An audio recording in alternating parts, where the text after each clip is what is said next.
Let's talk about poetry. Well, what is poetry? Poetry is often written to express an emotion and is often read to feel an emotion. Poetry can make us feel happy or sad or confused. There are certain characteristics to poetry that we're going to talk about today. There are many sound devices used in poetry. Many poems have a rhyming pattern, and most are written with stanzas. Did you know that most songs start off as poems? And then music is added, and they become the songs that we hear on the radio. Let's talk about rhyming patterns. Many poems that we see rhyme. Let's look at this poem. The dog is very smelly. He smells like grape jelly. It's really gross. I won't get that close. We see that lines 1 and 2 rhyme, smelly and jelly, and lines 3 and 4 rhyme, gross and close. This is a rhyming pattern of A, B, B, where both of the A's rhyme and both of the B's rhyme. Let's look at another one. I like pancakes. I also like chips. I like chocolate shakes and onion dips.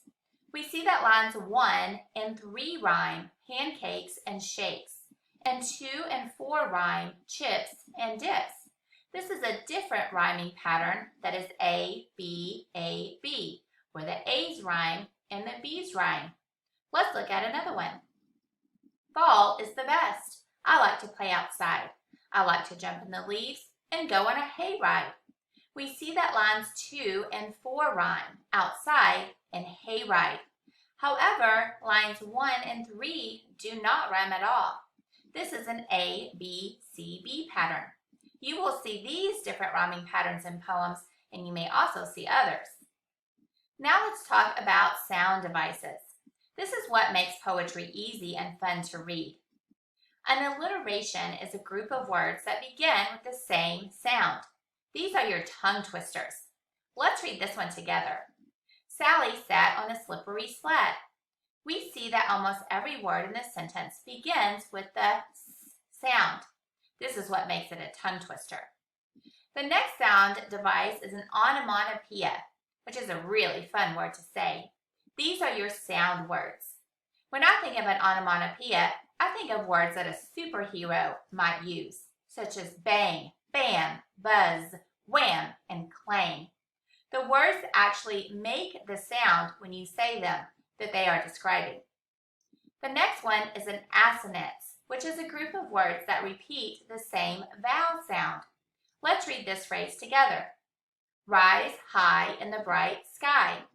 Notice that almost every word uses the long I sound, even though it's made with different letters. The last one is a consonance. This is a group of words that repeat the same consonant sounds, such as in the phrase pitter patter. We see the double T repeated in both words. Sound devices make poetry really fun to read. Now let's talk about stanzas. These are like paragraphs in a story, but in poetry they're called stanzas. We're going to read a poem about candy. Who likes candy? I know, I do. Candy. I like candy more than I should. I like candy, it's so good.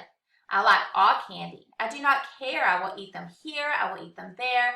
I will eat them small. I will eat them sour. I will eat them sweet. I will eat them in the shower. I will eat them in the car. I will eat them at the mall. I will eat them in my room. I will eat them in the hall. This person really likes candy. Okay, now let's count how many stanzas we see in this poem. Count with me. 1, 2, 3, 4 stanzas.